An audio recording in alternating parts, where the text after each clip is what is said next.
Hi, and welcome to Straight Shot Radio. My name is Johnny Slick, and I'm the founder and head coach at Straight Shot Training, a personal training company dedicated to helping people of all fitness levels move better, feel better, and live better with progressive functional strength and conditioning workouts. The New York Times recently put out an article titled, "Do We Really Need to Take 10,000 Steps a Day for Our Health?" And it challenges this ingrained into our technology and into our minds, this idea of 10,000 steps a day being necessary to be healthy. You probably, if you're wearing an Apple Watch or a Fitbit or something like that, you know that 10,000 steps a day is what you're supposed to take, right?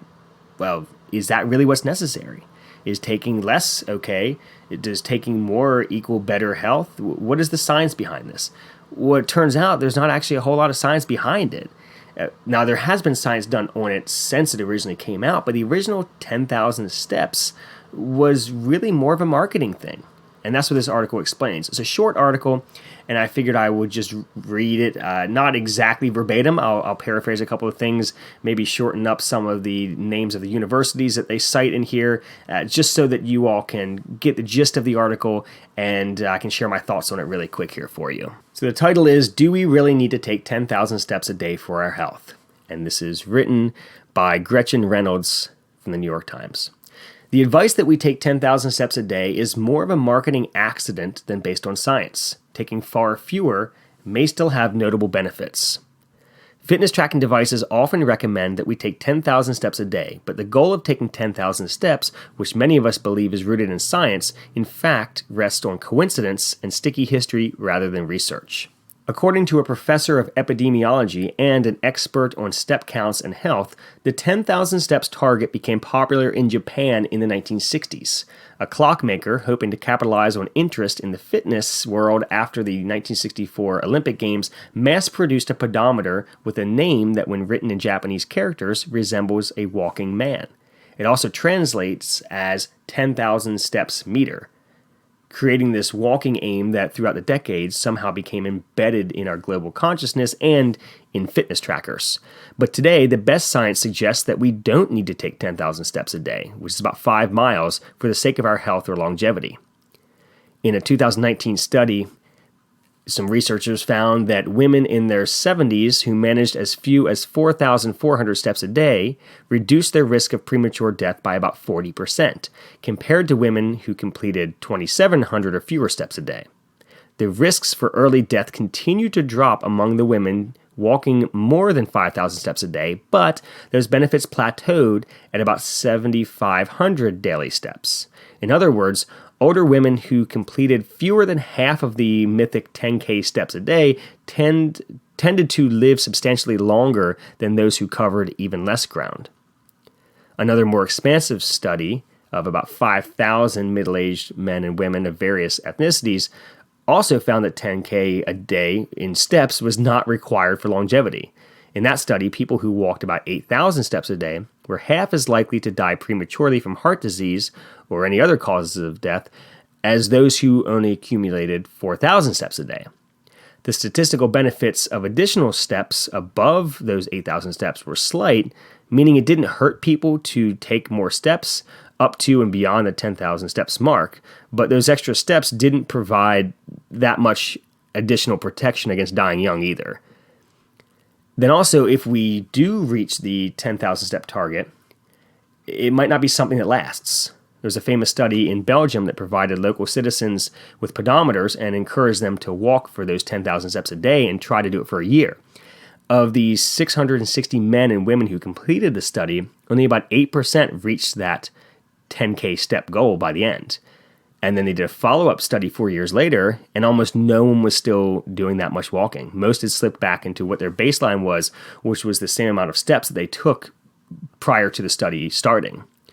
So the good news is that upping our current step counts by even a few thousand additional strides most days could be a reasonable, sufficient, and achievable goal, according to the doctor who is doing the most studies right now on these step counts. The formal physical activity guidelines issued by the United States and other governments don't list steps as a recommendation. They used minutes. So the suggestion is you need to exercise for at least 150 minutes a week. or a half an hour most days, in addition to whatever else you do as part of your normal daily life.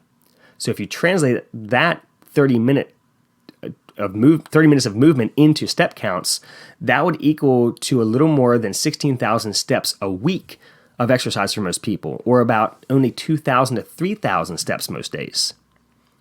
And 2,000 steps is equal to roughly a mile for most people.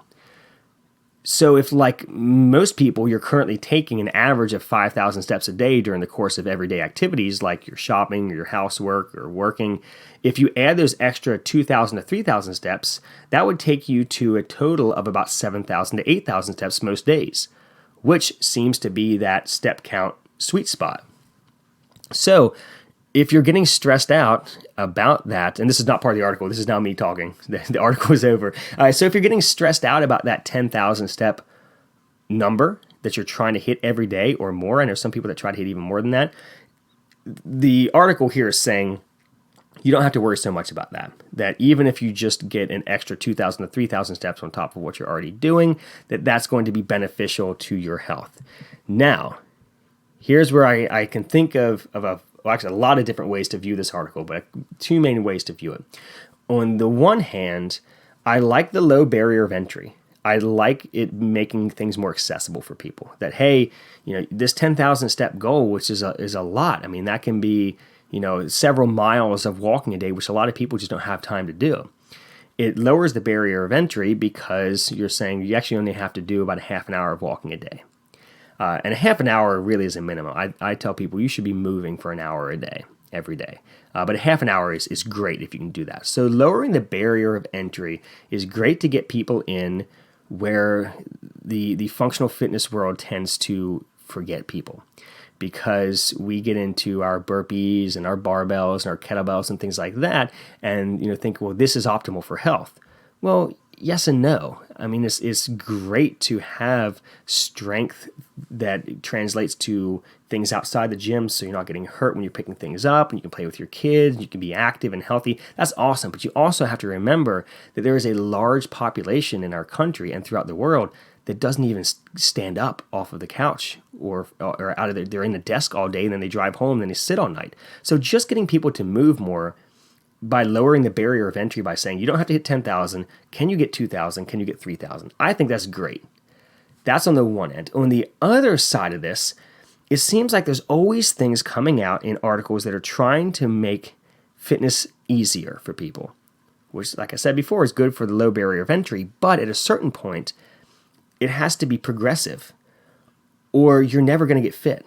It will take at a certain point a sacrifice of your time, of your comfort, of your eating, what the things that you like to eat or the amounts that you like to eat, the things that you like to do when it comes to exercise. You're going to have to sacrifice some things if you want to achieve optimal health.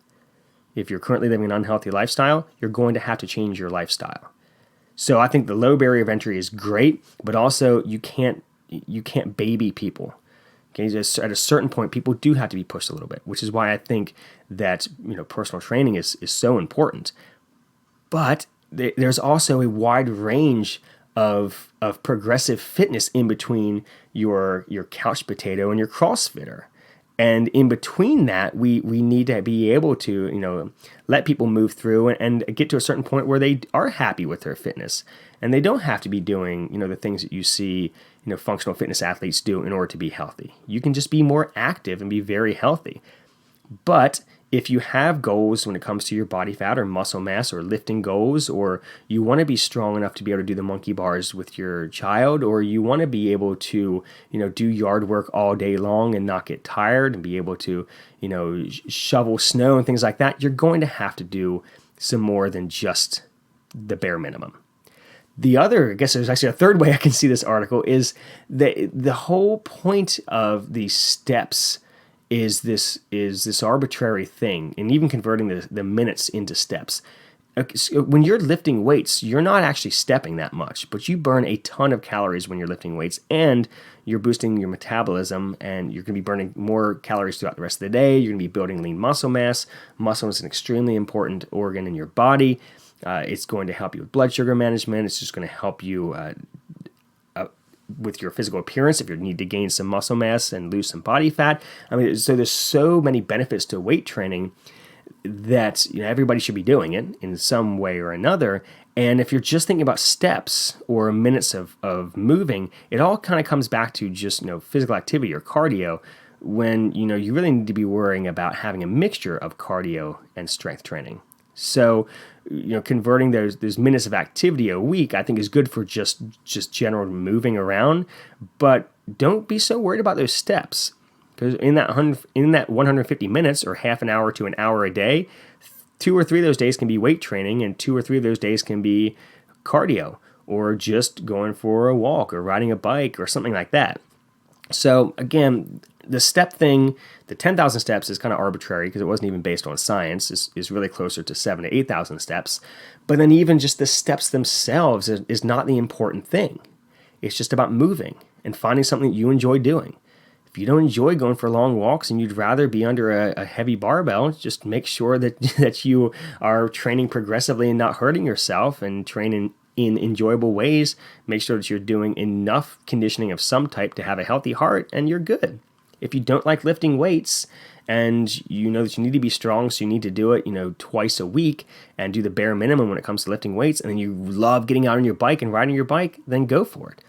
And don't worry about the fact that you're not technically taking all of those steps, because it's not about the steps. It's about the time and the intensity and rounding out your fitness with a good mixture of strength training and conditioning or cardio work, plus just more activity throughout the day. So that's my take on the article that's been going around from the New York Times, again, written by Gretchen Reynolds. So I want to give all credit to her for writing that.